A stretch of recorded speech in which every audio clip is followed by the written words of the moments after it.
वालेकुम गाइस, कैसे हैं आप सब लोग? ठीक ठाक होंगे, उम्मीद है खैर खैरियत करता हूँ मैं। और पिछली वीडियो में काफ़ी मेरे को लोगों ने सवालात पूछे। आई होप कि मैंने उनके जवाब सवालों का सही जवाब दिया होगा। और अभी एक वीडियो यानी एक वीडियो पे मैं एक कमेंट देख रहा था कि किसी एक व्यूवर ने, मिस्टर सिराज नाम है उनका, उन्होंने रिक्वेस्ट की है waiting for a civil case video. तो सिविल केस से मुतालिक हमें पहले मैं इंट्रोडक्शन दे देता हूँ। सिविल केस आम आम तौर पे आप सबको पता होगा नॉर्मली कि you people are aware of the what is civil case and what is not. तो मैं इसका इंट्रोडक्शन देता हूँ। सिविल केस बेसिकली कब होता है और क्यों होता है। इसका सबसे पहला सवाल है कि अगर आपकी लाइबिलिटी 1 लाख धर्म से यानी 100,000 it is minimum than the 100,000 dirham, then the bank will never proceed for the civil case against you. If it is higher than the 100,000, then bank will have to take a step ahead for the civil case against you. Why? Let me tell you. Bank क्यों civil case की तरफ जाएगा? अगर आपकी liability 1 lakh धर्म से नीचे है तो बैंक कभी भी आपके ऊपर सिविल केस लॉ सूट नहीं करेगा। क्यों? क्योंकि सिविल केस की एक चार्ज होती है। अब मैं एक अकॉर्डिंग टू एक नेशनल न्यूज़ के नाम से एक वेबसाइट है जो एक नेशनल न्यूज़ न्यूज़पेपर है, तो उनके हिसाब से 2016 में एक आर्टिकल छापा था उन्होंने कि दुबई में अगर जैसे बैंक केस फाइल करता है तो केस फाइल करने के लिए बैंक को जो उन्होंने रिक्वेस्ट अमाउंट किया, अब जैसे 1.5 लाख की आपकी लाइबिलिटी है तो बैंक ने अगर आपको अमाउंट दिया 1.5 लाख और आपका 1.5 लाख का सिक्योरिटी चेक आपने सबमिट करवाया था, तो 1.5 लाख के लिए वो कोर्ट सिविल केस जाएगी। तो सिविल केस में जो 1.5 लाख की जो 7.5% जो अमाउंट बनेगा वो उसको पेमेंट करना पड़ेगा बैंक को, कोर्ट को। ठीक है, बैंक कोर्ट को पेमेंट करेगा सिविल केस के लिए, सिविल केस प्रोसीडिंग के लिए। अगर जैसे कि अब ज़्यादा से ज़्यादा जो अमाउंट है आर्टिकल के मुताबिक, मैं दोबारा आर्टिकल को कोट कर रहा हूँ कि नेशनल न्यूज़ के अगेंस्ट वो ये था कि अगर सिविल केस हो जाता तो मैक्सिमम मैक्स टू मैक्स जो आपका ख़र्चा आएगा ना बैंक का, यानी जो बैंक पेमेंट करेगा सिविल केस जो आपके ऊपर करवाने के लिए, तकरीबन 40,000, मैक्स टू मैक्स 40,000 दरम तक का उसका खर्चा आ सकता है। तो कि अब क्यों आता है मैं आपको बताता हूँ कि आमतौर पर आपने सुना होगा कि 50,000 की आपकी लाइबिलिटी, 35-40,000 की लाइबिलिटी है, वो कलेक्शन सामने से एजेंट बोलता है कि भाई मुझे, हम आपके ऊपर सिविल केस फाइल कर देंगे, हालांकि आपने पुलिस केस रिलीज़ करवा लिया। तो इसमें डरने की ज़रूरत नहीं है।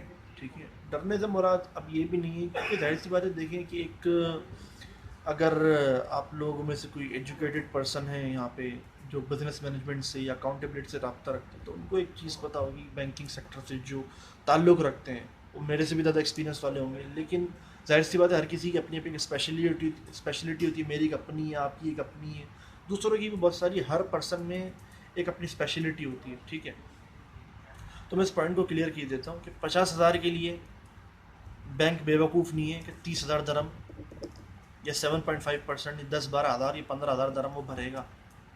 बैंक बेवकूफ़ नहीं है। आपके ऊपर केस फाइल करने के लिए वो अपने पैसे बर्बाद नहीं करेगा 50,000 के लिए, 25,000 के लिए, 30,000 के लिए। हाँ, बैंक यूज़ करेगा अपने पैसे तब 1 लाख से ऊपर आपका अमाउंट है। 1 लाख से ऊपर के लिए बैंक आप अपने पैसे यूज़ करेगा आपके ऊपर सिविल केस करवाने के लिए। अब मैं थोड़ा सा आर्टिकल, क्योंकि मैंने प्रिंट किया हुआ है, क्योंकि ज़्यादा मेरी ज़बान पर रट नहीं रहा था सिविल केस की, क्योंकि ज़्यादातर मेरा सिविल केस से इतना कोई वो नहीं है, क्योंकि बेसिकली जो हम लोग, मैं जो काम करता हूँ वो मेरा डिफरेंट चीज़ है। सिविल केस में क्या होता है, लॉ फर्म ज़्यादातर काम करते हैं सिविल केस में। पुलिस केस में बैंक को भी हैंडल करना आता है पुलिस केस। ठीक है, तो सिविल केस में एक बताता हूँ, एक तमीमी वेबसाइट है उनके मुताबिक, अब the court of first instance filing fee for claims raised before both circuits is 5% of the total sum claim to a maximum of 40,000 dirham in the event of an appeal before the court of appeal. The court fee payable is 50% of the court fee charged before the court of first instance to a maximum of 20,000 AD according to Tamim. नहीं, कहने का मतलब ये है कि अगर court of first instance जो है, अगर वो आपके खिलाफ केस फाइल करता है तो उसका 5% यानी क्लेम किए गए, यानी बैंक अगर 1 लाख धर्म क्लेम करता है तो उसका 5% बैंक को पेमेंट करना पड़ेगा, और इससे ज़ायद भी हो सकता है। अगर वो ज़्यादा से ज़्यादा भी हो ना तो वो 40,000 तक होगा सिविल केस के लिए। मैं एक आइडिया दिया है इन्होंने वेबसाइट ने, और यही आइडिया है, क्योंकि जो मैंने जो अपने सीनियर से और जो मैंने सुना है वो यही सुना है कि तक कम से कम 15,000 तक की, या 12 से 15,000 तक की कॉस्ट आती है सिविल केस के लिए। ठीक है, तो ये अब इसमें मैक्सिमम जो इसमें दिखाया गया है 40,000 तक में इसमें खर्चा आ सकता है। ठीक है, अब इसको अब केस फाइल हो गया मैक्सिमम, अगर आपके पास सिविल केस फाइल होता है, इसको रिलीज़ कैसे करवाएं? क्योंकि सिविल केस बाज़ लोगों को एक गलत फहमी है कि सिविल केस हो गया तो हम लोग कहीं ट्रैवल नहीं कर सकते, कहीं जा नहीं सकते, कुछ नहीं हो सकते। तो ऐसी गलत फहमी आप लोगों के दिमाग में बैठी हुई है, ठीक है? क्योंकि अक्सर आप लोगों में से some of you might are aware regarding for that if you are having any kind of case, if you have seen the movies, if you've seen the movies of Bollywood and Hollywood, and you might aware of that, if there is the court scene, the judge has give the judgment to the criminal or the defense lawyer that you are not allowed to travel out of the country or out of the town until unless the case is resolved, until unless you are under the custody. कहने का मकसद ये है कि आपने बॉलीवुड या Hollywood की फिल्में देखी होंगी, उसके अंदर कोई भी क्रिमिनल केस का सीन होता है जो कोर्ट में शूट किया जा रहा था, उसके अंदर जज क्या बोलता है कि आपको जब तक ये केस, जब तक ये मुकदमा कोर्ट में चल रहा है, आपको इजाज़त नहीं है कि आप शहर से बाहर रहें, मुल्क से बाहर रहें, मुल्क छोड़ के जाएं, ठीक है? तो सेम लॉ यहीं पे होता है कि अगर आपके पास सिविल केस है कि अगर कोर्ट ने या जज ने आपको जजमेंट नहीं दी हुई है कि आप आउट ऑफ कंट्री ट्रेवल नहीं कर सकते, ठीक है? अगर कोर्ट, अगर यानी जज ने आपको जजमेंट नहीं दी कि आप मुल्क से ट्रैवल नहीं कर सकते, तो आप ऑफिशियली ट्रैवल कर सकते हैं। हाँ, अगर उसने जजमेंट दी हुई है, स्पेशली लिखा हुआ है कि ये बंदा मुल्क से बाहर नहीं जाएगा, तो आप नहीं जा सकते, आप कुछ भी नहीं कर सकते उसमें। और जब तक आपका केस चल रहा है, आपकी अरेस्ट भी नहीं हो सकते, अरेस्ट वारंट आपके नाम पे इशू नहीं होगा। हाँ, ये है कि उस सूरत में आपके नाम पे इशू होगा कि देखें, इसमें यहाँ लिखा हुआ है कि एक लॉ फर्म है यहीं पे, तो उनके मुताबिक ये to recover the check amount, the aggrieved party may make a civil claim for the payment of the bounced check. The court conducting the criminal trial may transfer the civil claim to civil court for determination. Okay. If the civil court passes a judgment against the issuer of the check to pay the check amount, the issuer of the check shall pay the same. Otherwise, he might be subjected to another imprisonment if he fails to implement the court's judgment, or his assets can be attached. At this stage, you can propose that you can pay installment. इसका मैं मतलब बता देता हूँ। जो check का amount है, यानी सिविल केस का जो चेक का अमाउंट है, ₹1,00,000 से ऊपर है। अब वो चेक का अमाउंट रिकवर करने के लिए अगर बैंक स्पेशल रिक्वेस्ट करेगा, तो उस सूरत में आपको ये है कि चेक का अमाउंट पूरा क्लियर करना पड़ेगा। उसके अंदर कोई वो नहीं होगी कि मुकमुका यानी कि नेगोशिएशन, ठीक है? तो आमतौर पर मुकमुका कहा जाता है उसको अरबी में, और बातचीत उर्दू में कहा जाता है, ठीक है? तो नेगोशिएशन आप नहीं कर सकते उसमें। अगर बैंक स्पेशल रिक्वेस्ट डालता है कि हमें ये अमाउंट चाहिए एट एनी कॉस्ट, तो कोर्ट की अथॉरिटी होगी और आपको ये मानना पड़ेगा हुक्म जजमेंट का कि आपको पूरा अमाउंट पेमेंट करना पड़ेगा। अगर आप पेमेंट नहीं करोगे तो बैंक और कोर्ट को पूरी अथॉरिटी है, वो आपके ख़िलाफ़ फुल लीगल एक्शन ले सकती है, ठीक है? लीगल एक्शन ले सकती है या तो आपको अरेस्ट करवा सकती है। हाँ, लेकिन इसमें आपकी ये है कि मोस्टली जो एक रेशो है निकाला है मैंने कि एक जो सिविल केस जो ज़्यादातर सॉल्व होते हैं वो कैसे होते हैं। सिविल केस ज़रूरी नहीं है कि आप पेमेंट करके भी कर सकते हैं, मुकमुका हो जाता है। मुकमुका आप नेगोशिएशन कर सकते हैं आप बैंक के साथ, या तो आप अपने किसी भी यानी डिफेंड और जो भी आपके वो हैं मुखालिफ हैं जिन्होंने आपके ख़िलाफ़ केस फाइल किया सिविल केस, आप उनसे बातचीत करके मामला निपटा सकते हैं, ठीक है? बिफोर द कोर्ट जजमेंट, जज की जजमेंट देने से पहले अगर वो मुकमुका करके आप मामला सुलटा लेते तो इट्स ओके, इसमें कोई वो नहीं होना। अगर कोर्ट ने जजमेंट दे दी, आप फिर मुकमुका करोगे, वो एक्सेप्टेबल नहीं होगी, आपको वही करना पड़ेगा जो आपको जजमेंट मिली है, ठीक है?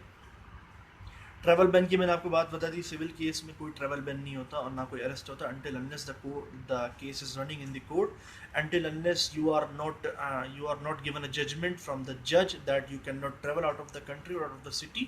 ओके, तो मैं आपको ये बता चुका हूँ कि आप ट्रैवल कर सकते हैं कि नहीं कर सकते और सेटलमेंट कैसे कर सकते हैं। अब जब बैंक अगर आपके खिलाफ़ केस फाइल कर देता है, तो उसके लिए मैं आपको एक टिप देता हूँ कि सिविल केस आपने हो गया तो बेसिकली देखें, मैंने आपको पिछली वीडियो में भी कहा था कि बैंक कोई आपका दुश्मन नहीं है, क्योंकि आप ही हैं बैंक को बिजनेस देने वाले, आप हैं तो बैंक चल रहा है यहाँ पे, ठीक है? तो इसमें मैं बस वीडियो में अख्तिताम की तरफ लेके जाऊँगा, ठीक है? तो काफ़ी लंबी वीडियो हो गई, तो काफ़ी सारे लोग बोर भी हो गए होंगे। उम्मीद करता हूँ कि वीडियो पसंद आई होगी आपको। तो मैं आपको टिप बताने वाला था कि अगर केस आपके खिलाफ फाइल भी हो जाता है या कुछ हो जाता है, बैंक आपका दुश्मन नहीं है। केस वो इस वजह से करता है कि ताकि आप हमारे से राब्ते में आओ, बैंक से राब्ते में आओ। अब मोस्टली मैं जो देखता हूँ कि क्या है, एक एलोकेट जो अमाउंट होता है ना, कि आपका कोई एजेंसी आपके खिलाफ काम कर रही है, यानी आपके लिए काम कर रही है। एजेंसी या एजेंट कभी भी आपको धमकाने के लिए, आपको कभी भी मारने कूटने के लिए, क्योंकि ये मारना कूटना अलाउ नहीं है यहाँ पे, रेसिज्म वगैरह या असॉल्टिंग अलाउ नहीं है। असॉल्टिंग हो गई, गए काम से वो। अब तो ये है कि बैंक आपसे हमेशा राब्ते में रहने की कोशिश करता है, ठीक है। तो आप बैंकों के साथ आपका कोऑपरेट करना चाहिए, क्योंकि आप जब तक कोऑपरेट नहीं करोगे, बैंक, उम्मीद है 90% पॉसिबिलिटी बैंक आपके खिलाफ एक्शन लेगा, ठीक है। तो जब तक आप बैंक से कोऑपरेट नहीं करोगे, अपना मामला उनके साथ डिस्कस नहीं करोगे, बैंक आपके साथ कोऑपरेट नहीं करेगा। Until unless you will not cooperate with the bank people will not cooperate you, so they will cooperate you in the court and you will be get screwed at that time. So it's better always to be in touch with the bank and bankers and the अपने जो भी bank वगैरह था, आप उनसे राब्ते में contact करने की कोशिश करें। हाँ, अगर आपके साथ कोई अनटिल अनलेस आपके साथ कोई रियल सिचुएशन नहीं है कि आप नहीं अफोर्ड कर सकते, तो कोई इशू नहीं है, आप बैंक से राब्ता तो करें। आपके दुश्मन नहीं है वो बेसिकली, ठीक है। तो आप उनसे राब्ता करें, उनको अपनी पूरी इन्फॉर्मेशन दें बैंक की कि मेरे फाइनेंशियल इश्यूज ऐसे चल रहे हैं, मुझे फाइनेंशियल क्राइसिस है वगैरह वगैरह। आप उनसे कांटेक्ट करें, तो वो उम्मीद है, because every action has a reaction. हर बंद दरवाजे के पीछे एक रास्ता खुला होता है, हर बंद दरवाजे के पीछे एक और रास्ता होता है। तो ये कि इंशाल्लाह हार्ड टाइम चल रहा है अभी, तो ये कि जल्द से जल्द अपना कोशिश करें कि मैं इस सिचुएशन से, इस लाइबिलिटी से बाहर कैसे आऊँ, ठीक है। और अगर कोई सवाल आपके दिल में है कि मैं अगर आपकी किसी मामले में, किसी कलेक्शन या रिकवरी के हवाले से मैं आपकी कोई हेल्प कर सकता हूँ, तो आप मुझे कमेंट में करें, वीडियो के कमेंट में आप मुझे मेंशन करें, तो मैं इंशाल्लाह जैसे ही मेरे को फुर्सत मिलेगी मैं आपके कमेंट पर रिप्लाई ज़रूर करूँगा, ठीक है। और वीडियो दोस्तों तक अपने शेयर करें जो इन हवाले से वो नहीं है, अवेयर नहीं है। और एक और बात मैं आपकी काम की बताता चलूँ कि जो मैंने लास्ट वीडियो में मेंशन किया था कि बाउंस चेक कर पुलिस केस का जो इशू है, उसकी जो मैंने आपको बताया था 10% चेक का अमाउंट रिकवर किया जाएगा, तो उसके हवाले से मैं आपको एक इन्फॉर्मेशन दे देता हूँ। जो 10% चेक अमाउंट की जो पुलिस केस रिलीज़ करवाने का जो फ़ाइन था, तो वो अभी तक अमेंडमेंट नहीं हुआ है। वो अमेंडमेंट कब होगा? जनवरी 2022 में अमेंडमेंट होगा, यानी अभी नवंबर चल रही है, 10 नवंबर है आज, ठीक है। तो 10 नवंबर है, 10 नवंबर यानी अभी आपके पास पूरे 2 महीने बाकी हैं। 2 महीने बाद ये लाजिम होगा 10% चेक अमाउंट या क्लेम अमाउंट का आपको पेमेंट करना पड़ेगा पुलिस केस रिलीज़ करवाने के लिए और चेक क्लियर करवाने के लिए, ठीक है। और इसके साथ साथ आपको 1 से 2 महीने की जेल भी हो सकती है इसमें, इसका बड़ा ध्यान रखें आप लोग, ठीक है। स्टे सेफ रहें, अपनी फैमिली वालों का भी ख्याल रखें आप लोग, ठीक है। क्योंकि इज़्ज़त से बढ़कर कुछ नहीं है, पैसा आने जाने वाली चीज़ है, ऑफकोर्स ये हम सब बात जानते हैं, ठीक है।